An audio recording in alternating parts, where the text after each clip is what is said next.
Il y a un cantique que nous aimons beaucoup, Gure Kinegon, reste avec nous. Ce cantique est composé à partir du texte de l'évangile de Saint Luc au chapitre 24, ce texte que je vous invite à lire. Bon, merci, bravo à ceux et celles qui composent des chants à partir des textes de la Bible. Je voudrais retenir 3 aspects. Le premier, c'est la différence entre le début et la fin du texte proposé. Au début, les disciples d'Emmaüs sont enfermés dans leur deuil, causé par la mort de leur ami Jésus. Ils s'éloignent des autres. Et à la fin, dans la joie, témoins de la vie du ressuscité, ils retrouvent les autres.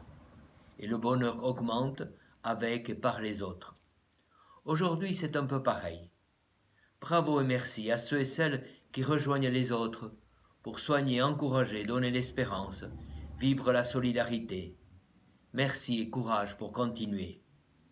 Deuxième aspect, ce texte peut être comme un résumé de la messe, de l'Eucharistie à laquelle nous ne pouvons pas participer avec les autres, sauf par écoute de la radio ou image de la télé.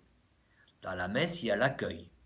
Le Seigneur accueille tous ceux qui sont là, à l'heure, et qui sont parfois porteurs de beaucoup d'intentions personnelles, parfois même représentants des autres. Après l'accueil, voici la table de la parole, les lectures avec les commentaires.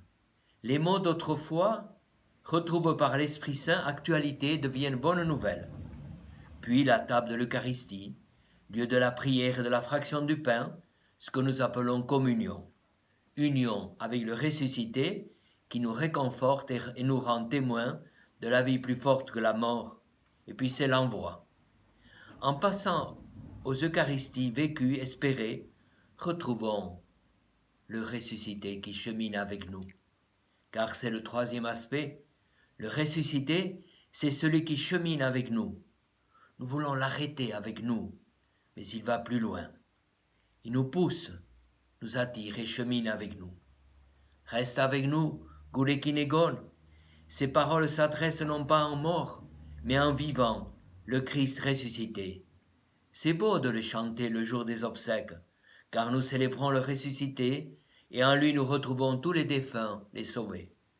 En cette semaine de Pâques, prions pour les défunts, ceux qui sont partis à cause de la maladie, incurable, ou à cause des guerres, des violences, du désespoir, tous les morts de nos familles et nos amis.